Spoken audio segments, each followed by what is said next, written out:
Well, as in any procurement process na may oversight ang Senado, ang anumang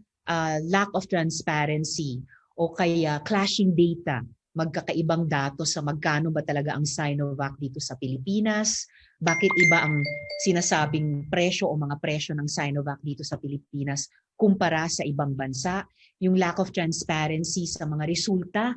ng clinical trials nila at muli yung pagkakaiba-iba ng mga resulta ng clinical trials nila sa iba't ibang mga bansa. And at least last but not the least, itong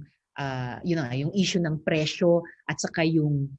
momentary but very real scare nung unang sinabi ng FDA na yung to be donated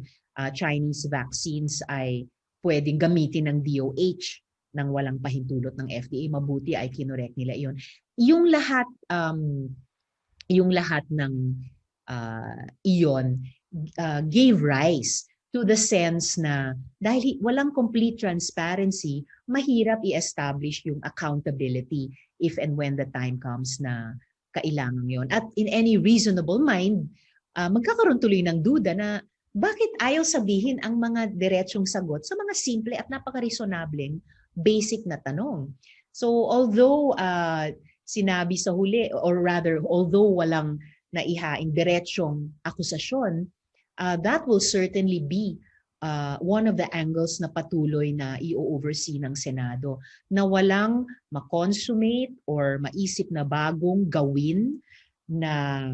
overpricing or outright na graft and corruption kaugnay nitong vaccine sa gitna ng pandemya at sa gitna pa rin ng